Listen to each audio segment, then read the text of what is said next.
E se você soubesse que sua última manhã de trabalho seria realmente a última, mudaria alguma coisa.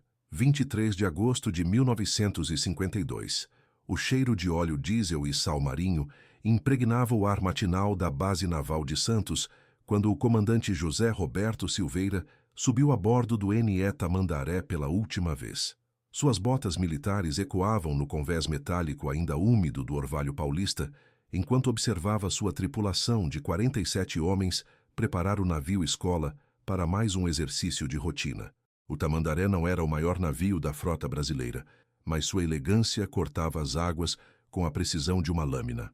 Construído em 1943, o navio de 85 metros havia treinado centenas de marinheiros ao longo de seus 9 anos de serviço. Aquela manhã, porém, algo no ar parecia diferente. Rosa Silveira despediu-se do marido no portão da base como fazia há 15 anos de casamento. Um beijo rápido, um aceno discreto. Protocolos militares não permitiam grandes demonstrações de afeto. Ela não sabia que aquelas seriam as últimas palavras entre eles. Volte para o jantar, José. Fiz aquela moqueca que você adora. Às 06h30, o tenente Miguel Santos concluiu a verificação dos instrumentos de navegação.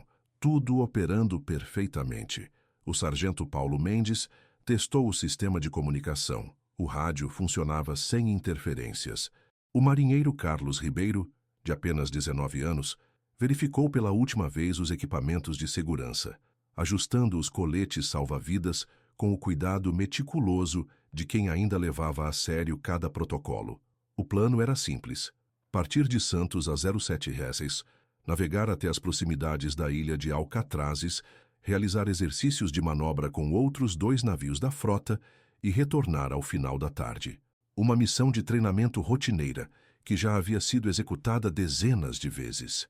O almirante Fernando Costa, veterano de guerra e superior direto de Silveira, deu as instruções finais no pier.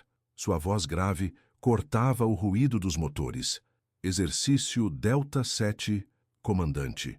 Manobras defensivas, formação em linha, simulação de combate. Esperamos vocês de volta às 18h. Quando as amarras foram soltas, o Tamandaré deslizou pelo canal de Santos com a graça de sempre. A tripulação trabalhava em perfeita sincronia. Cada homem conhecia sua função. Cada movimento era preciso. O último contato por rádio foi registrado às 11h47, quando o sargento Mendes reportou posição normal e exercícios em andamento. Às 18h, o navio deveria ter atracado. Às 19h, o atraso começou a preocupar. Às 20h, a ansiedade tomou conta da base.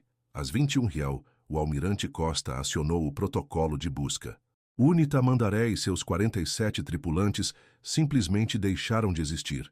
Porque o mar guarda alguns segredos mais profundamente que outros. O telefone tocou na casa da família Silveira às 22h30. Rosa atendeu com as mãos tremendo, já pressentindo que algo terrível havia acontecido. Do outro lado da linha, a voz controlada do almirante Costa tentava soar tranquilizadora. Senhora Silveira, houve um pequeno contratempo. Seu marido está atrasado, mas não se preocupe. Encontraremos o Tamandaré. Nos dias seguintes, a operação de busca mobilizou toda a esquadra brasileira. Navios de guerra, aviões da Força Aérea, embarcações de pesca comercial, todos vasculharam cada quilômetro quadrado entre Santos e o Rio de Janeiro. O mar estava calmo, o tempo estava favorável. Não havia tempestades, nevoeiros ou condições que justificassem um acidente.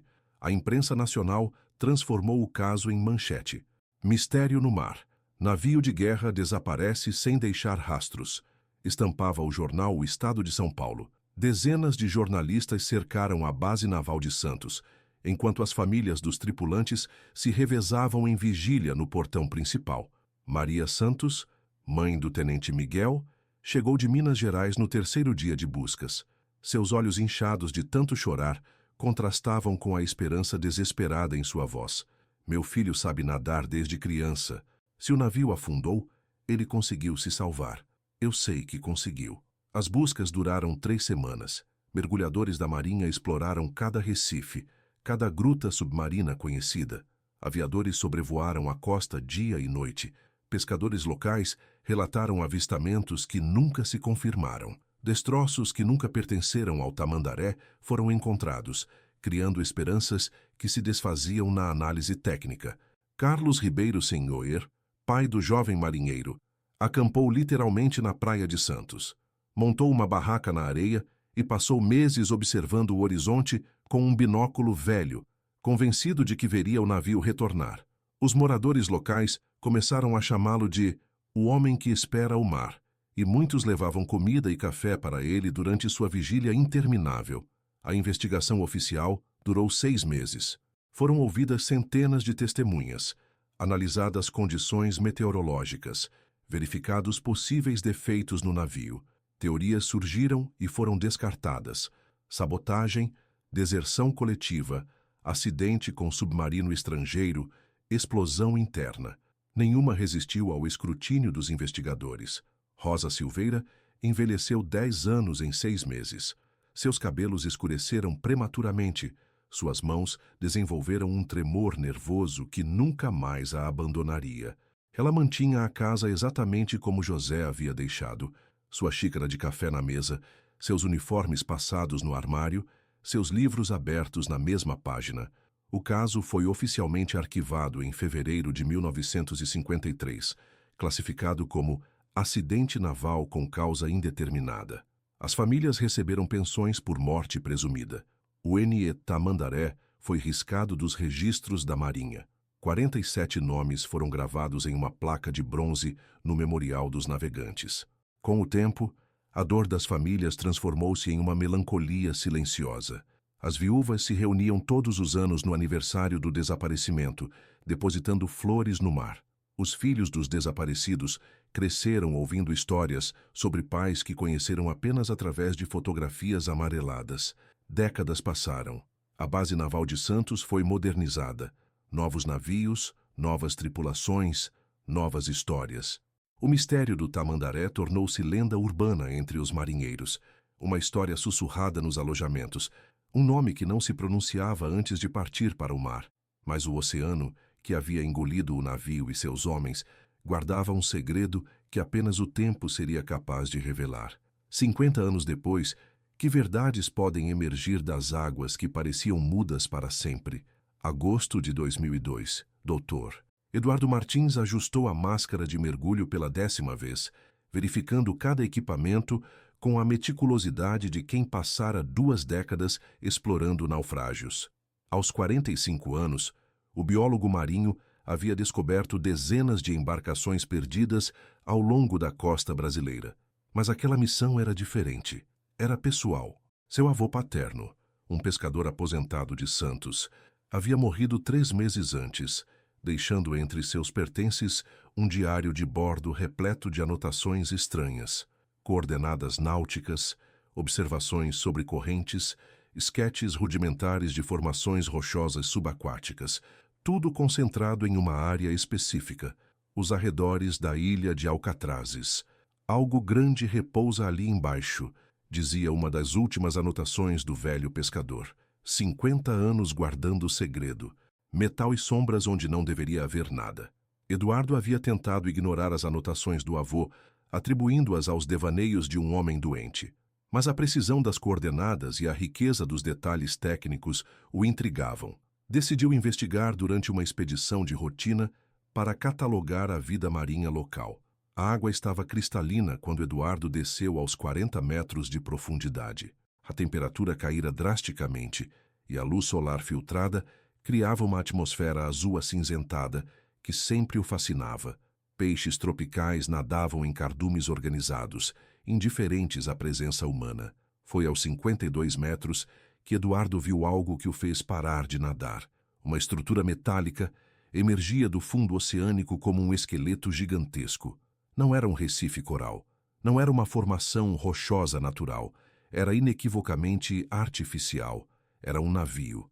O casco estava parcialmente enterrado na areia e coberto por décadas de vida marinha. Corais coloridos haviam transformado a embarcação em um jardim subaquático, mas a estrutura permanecia intacta.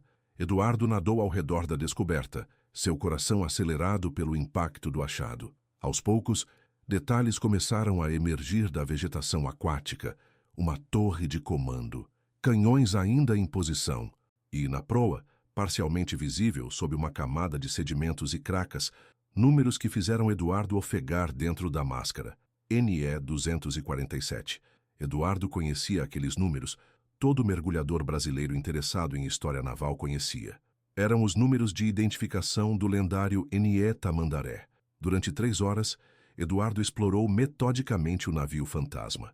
O casco não apresentava sinais de explosão ou impacto violento. As estruturas principais estavam intactas.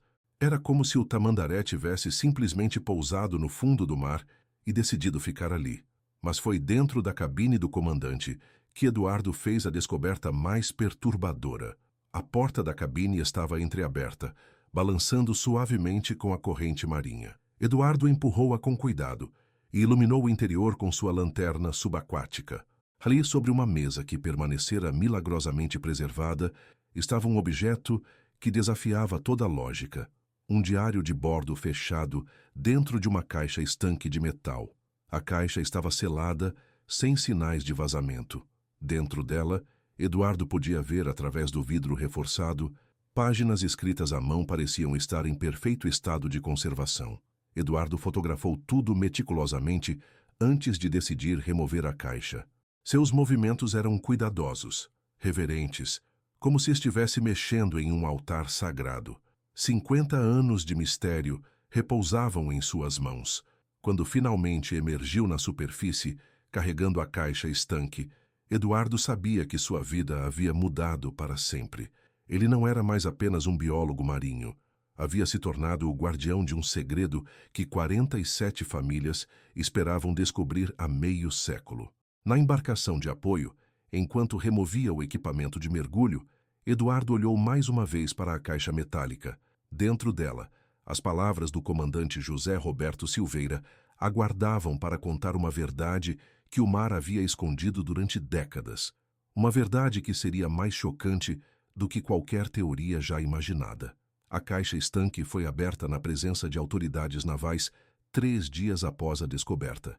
Na sala de reuniões da Base Naval de Santos, o mesmo local onde 50 anos antes o almirante Costa havia coordenado as buscas, agora se reuniam representantes da Marinha, familiares dos desaparecidos e Dr. Eduardo Martins. Rosa Silveira, agora com 79 anos e auxiliada por uma bengala, sentou-se na primeira fileira. Seus olhos, embaçados pela idade, mas ainda intensos, não se desviavam da caixa metálica sobre a mesa. Ao seu lado, Carlos Ribeiro Senhor, o homem que outrora esperara o mar na praia de Santos, segurava com mãos trêmulas uma fotografia desbotada de seu filho. O capitão reformado Antônio Lima, designado para conduzir a investigação, abriu a caixa com movimentos precisos. O diário de bordo do comandante Silveira estava em estado perfeito de conservação. As páginas, protegidas por um papel especial resistente à água, continham a caligrafia elegante que Rosa reconheceu imediatamente. "É a letra do meu José", sussurrou ela, as lágrimas finalmente liberando 50 anos de contenção. O capitão Lima começou a ler as últimas anotações, datadas de 23 de agosto de 1952, 06h45, partida normal de Santos, tripulação em perfeitas condições, mar calmo, visibilidade excelente, 09h30, chegamos à área de exercícios. Os outros navios já estão em posição. Tenente Santos reporta todos os sistemas funcionando normalmente. 11h15, iniciamos as manobras. Algo estranho nos instrumentos de navegação. O compasso está indicando direções inconsistentes. O capitão Lima fez uma pausa, olhando para os familiares presentes. As anotações seguintes revelariam uma sequência de eventos que nenhuma investigação anterior havia imaginado. 11h30. Fenômeno inexplicável. Todos os instrumentos eletrônicos falharam simultaneamente. Bússola, rádio, sonar. Tudo inoperante. Tentamos contato com a base, sem sucesso. 12 descobrimos que não estamos onde deveríamos estar. As formações rochosas não correspondem aos mapas. A ilha de Alcatrazes não está visível, mas deveria estar. 14 situação crítica. Não conseguimos determinar nossa posição. O mar ao nosso redor parece diferente, mais profundo, mais escuro. Tomei a decisão de ancorar até que possamos restabelecer as comunicações. 16 réus. Descoberta perturbadora. O sargento Mendes encontrou uma fissura no casco, próxima à linha d'água. Não foi causada por impacto. Parece ter se aberto de dentro para fora. As mãos do capitão Lima tremeram ligeiramente ao continuar. 17h30. A água está entrando mais rapidamente do que conseguimos bombear. O navio está perdendo flutuabilidade. Vou ordenar o abandono da embarcação. 18 réus. Tentamos lançar os botes salva-vidas. Eles afundaram imediatamente, como se fossem feitos de pedra. Algo está errado com a física aqui. As leis naturais parecem não se aplicar. 19 réus. O Tamandaré está afundando lentamente. Estranhamente, não há desespero entre a tripulação. Todos parecem aceitar o destino com uma calma sobrenatural. Eu mesmo sinto uma paz inexplicável. A última entrada, escrita com letra visivelmente mais fraca, data de 2015. Selei este diário na esperança de que alguém um dia encontre a verdade. Não foi um acidente. Não foi sabotagem. Foi algo que a ciência ainda não pode explicar. O mar nos chamou para casa, e nós respondemos ao chamado. Digo à minha querida Rosa, não chore por mim. Encontrei algo aqui que não posso descrever com palavras. Uma compreensão, uma completude. Os 47 de nós permaneceremos juntos, guardando este lugar até que seja nossa hora de partir. Se vocês estão lendo isto, significa que meio século já passou. Significa que nossa vigília terminou. Procurem-nos não no fundo do mar, mas nas suas memórias mais felizes. É lá que sempre estaremos. José Roberto Silveira, comandante do NE Tamandaré, última anotação. O silêncio que se seguiu foi quebrado apenas pelo som dos soluços contidos de Rosa Silveira. Carlos Ribeiro Senhor fechou os olhos, finalmente em paz após décadas de espera. Nos meses que se seguiram, mergulhadores especializados retornaram ao local onde o Tamandaré foi descoberto. Para surpresa de todos, o navio havia desaparecido novamente. O fundo oceânico estava limpo, sem sinais de que alguma vez uma embarcação havia repousado ali. Análises científicas da caixa estanque e do diário revelaram que o metal havia sido forjado na década de 1950 e a tinta usada na escrita correspondia exatamente aos padrões da Marinha Brasileira da época. Tudo era autêntico. Teorias foram propostas para explicar o fenômeno. Anomalias magnéticas, correntes subaquáticas desconhecidas, falhas geológicas temporárias. Nenhuma conseguiu explicar completamente os eventos descritos no diário. Rosa Silveira morreu em paz 6 meses após a descoberta. Em seu testamento, ela deixou apenas uma mensagem. Agora sei que José cumpriu sua missão até o final. 47 homens guardaram o mar por 50 anos. Agora podem descansar. Quando uma verdade vem à tona, quantas outras permanecem enterradas nas profundezas da história? A revelação do diário do comandante Silveira provocou uma reação em cadeia que ninguém poderia ter previsto. 3 semanas após a divulgação pública do caso, Dr. Eduardo Martins recebeu a primeira de muitas ligações que mudariam sua perspectiva sobre o mistério do Tamandaré. Do outro lado da linha, uma voz trêmula de mulher idosa se identificou.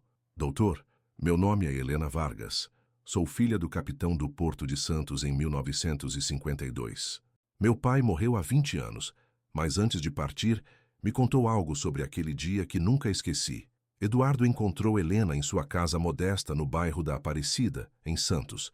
Aos 73 anos, ela conservava a postura elegante de quem havia crescido em família militar. Suas mãos, manchadas pela idade, seguravam uma pasta de couro desgastada pelo tempo. Cá meu pai, capitão Osvaldo Vargas, estava de plantão no dia 23 de agosto de 1952. Começou Helena, abrindo a pasta com reverência.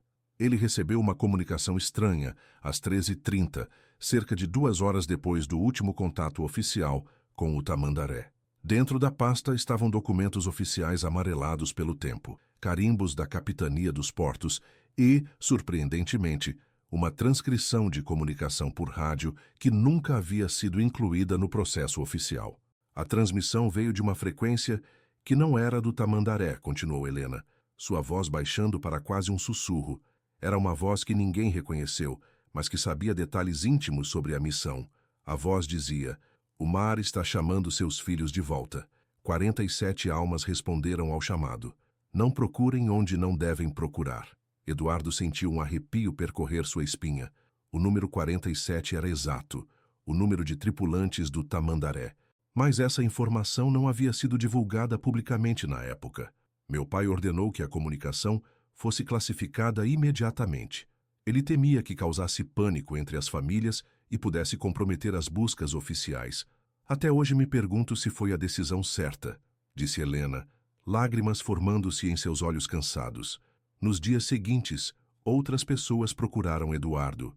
Um antigo radiotelegrafista da base naval revelou ter captado sinais de SOS em código Morse durante 3 noites consecutivas após o desaparecimento.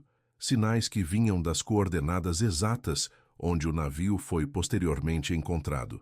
Um pescador aposentado admitiu ter visto luzes subaquáticas na região anos antes da descoberta oficial, mas nunca havia relatado por medo de ser ridicularizado. A descoberta mais perturbadora veio através de Padre Augusto Mendonça, capelão militar reformado da Marinha. Aos 89 anos, o religioso procurou Eduardo com uma confissão que carregara por décadas. Doutor, recebi a extrema unção de alguns dos tripulantes do Tamandaré 3 dias antes da partida, revelou o padre, suas mãos trêmulas segurando um pequeno caderno de anotações pessoais. Na época, achei estranho. Eram homens jovens, saudáveis, sem motivo aparente para buscar os últimos sacramentos. O caderno do padre continha nomes e datas. 17 dos 47 tripulantes haviam procurado a capela nos dias anteriores à missão. Todos relatavam sonhos perturbadores sobre água, escuridão e uma chamada irresistível do mar. O comandante Silveira foi o último a me procurar, na véspera da partida, continuou o padre Augusto. Ele me disse algo que nunca esqueci. Padre, sinto que vamos para uma missão diferente. Não sei explicar, mas há algo nos esperando lá fora. Algo que precisa de nós.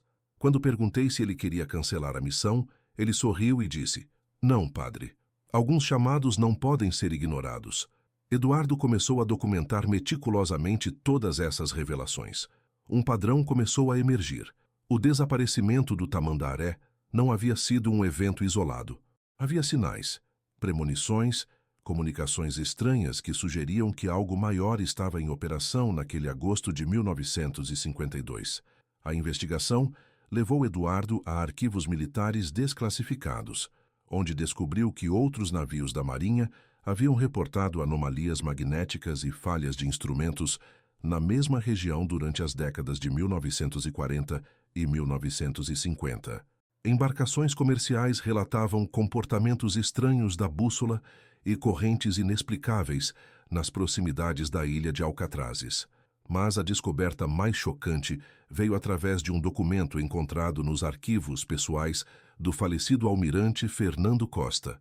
Entre seus papéis, guardado em envelope lacrado com instruções para ser aberto apenas após sua morte, estava um relatório nunca oficializado. O documento, datado de setembro de 1952, revelava que o almirante havia recebido informações de uma fonte não identificada sobre a localização exata do Tamandaré apenas uma semana após o desaparecimento.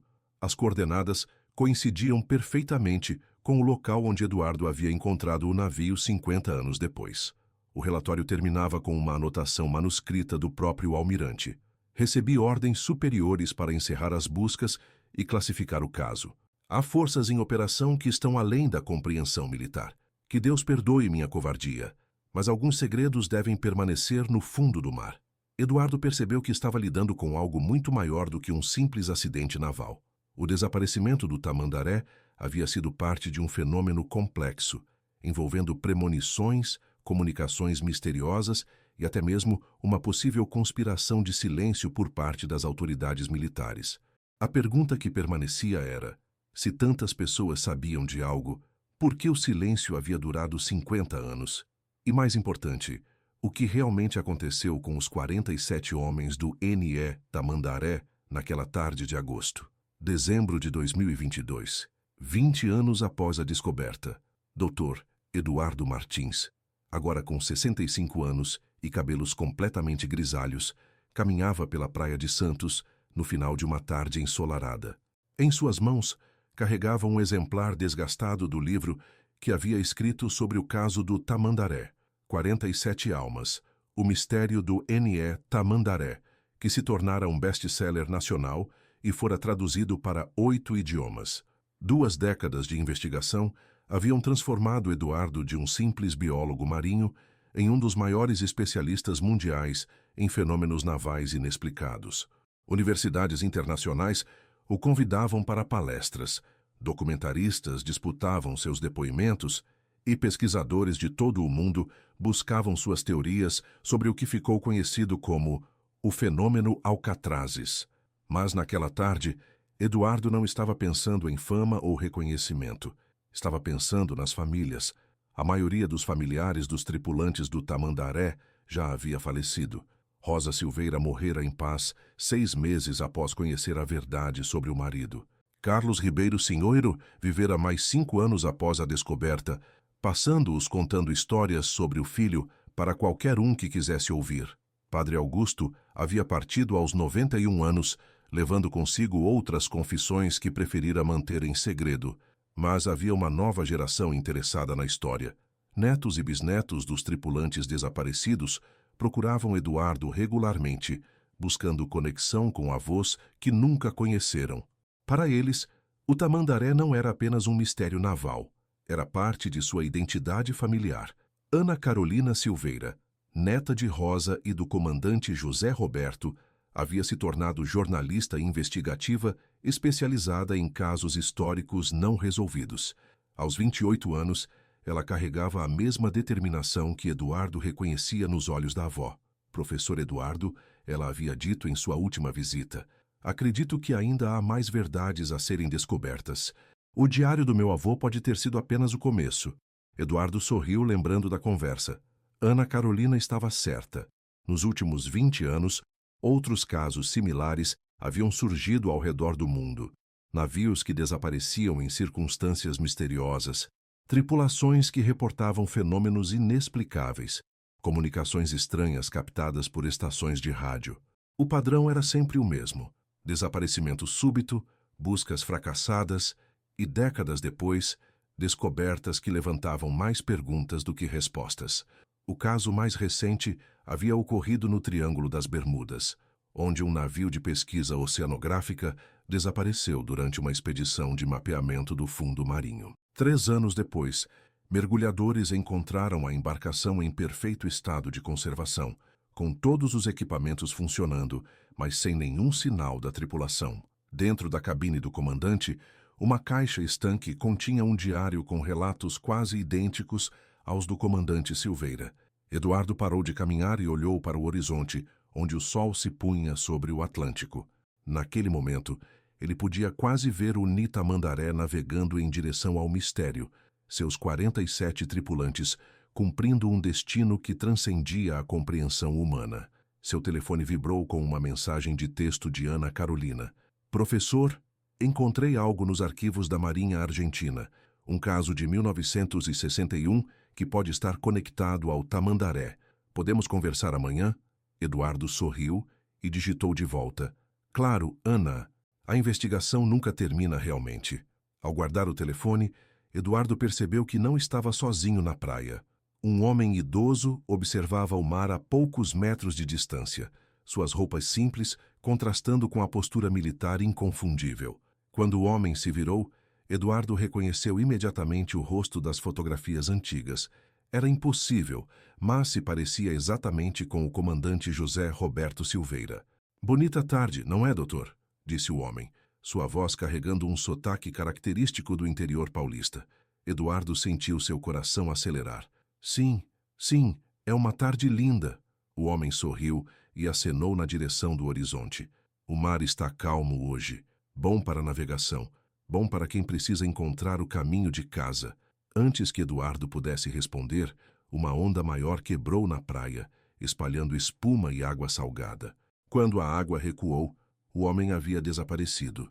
Eduardo olhou ao redor, procurando qualquer sinal da presença que havia sentido tão real. Não havia ninguém na praia além dele, apenas as pegadas de suas próprias botas na areia molhada. Mas ali, onde o homem havia estado parado, estava uma pequena concha marina de formato perfeito. Eduardo a pegou com cuidado e a examinou. Gravado na superfície interna, quase imperceptível, estavam números que ele conhecia bem. NE 247. 20 anos após a descoberta do tamandaré, Eduardo finalmente compreendeu que alguns mistérios não são feitos para serem resolvidos completamente.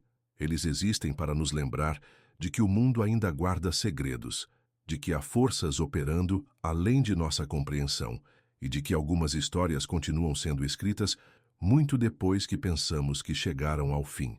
Enquanto caminhava de volta para casa, guardando a concha no bolso, Eduardo sabia que sua investigação sobre o NE Tamandaré havia chegado ao fim. Mas também sabia que a história dos 47 homens que responderam ao chamado do mar continuaria sendo contada por gerações futuras, porque algumas verdades são maiores que os fatos, e algumas tripulações navegam para sempre nas águas profundas de nossa imaginação, cumprindo missões que transcendem o tempo e o espaço. No horizonte, as primeiras estrelas começavam a aparecer, refletindo suas luzes nas águas calmas do Atlântico. Se você soubesse onde procurar, talvez pudesse ver 47 pontos de luz navegando em formação perfeita, rumo a um destino que apenas elas conhecem. O mistério do NE Tamandaré permanece oficialmente em aberto. As águas ao redor da ilha de Alcatrazes continuam sendo monitoradas por pesquisadores marinhos. Até hoje, nenhum destroço foi encontrado novamente no local da descoberta original. A concha encontrada por Dr. Eduardo Martins está exposta no Museu Naval de Santos, ao lado do diário do comandante Silveira. Visitantes relatam que, em certas tardes, quando a luz do sol incide sobre a vitrine de forma específica, é possível ouvir um som suave, como se fosse o eco distante de um navio navegando para casa.